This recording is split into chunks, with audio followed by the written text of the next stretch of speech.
இன்றே டவுன்லோட் செய்து உங்கள் ஃபேவரட் ஷோக்களை என்ஜாய் பண்ணுங்க. அவங்க அண்ண சாவுக்கே அவதான் காரணம் நினைச்சா அவங்களுக்கும் கோவம் வருது, இயல்பு தானே.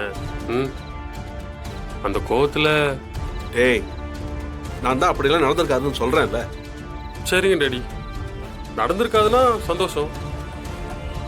ஏதா இருந்தாலும் வெயிட் பண்ணி பார்ப்போம். டேய் என்ன டேய் என்ன பேசிக்கிட்டு இருக்க? என்ன எப்படி பேசுறாங்க? எதுக்கு தேவையில்லாம ஏதோ பேசிக்கிட்டு இருக்க? நான் எதுவும் சொல்லியே, எனக்கு தோணுச்சு சொன்னேன். அப்படியெல்லாம் உனக்கு தோன்றது இஷ்டத்துக்கு சொல்லக்கூடாது. அவங்க 3 பேர்த்துக்கும் இங்க நடக்கிற பிரச்சனைக்கு எந்த சம்பந்தமும் கிடையாது. நீ பாத்தியா? என்னமோ எல்லாம் தெரிஞ்ச மாதிரி பேசிக்கிட்டு இருக்க. நான் அப்பெல்லாம் சொல்ல, அவங்க நடவடிக்கை சரியில்லைன்னு சொன்னேன். இதுல சம்மந்தம் இல்லைன்னா அவங்க தைரியமா இருப்பாங்கல்ல. டேய், இந்த கேஸ்ல என்ன பிரச்சனை வந்தாலும் அதை நான் பாத்துக்கிறேன். நீ இதுக்குள்ள தலையிட வேண்டாம். உன் வேலை என்னமோ அதை மட்டும் பாரு. உனக்கு கடைசி தடவையே சொல்லிட்டேன். பாத்துக்கோப்பா.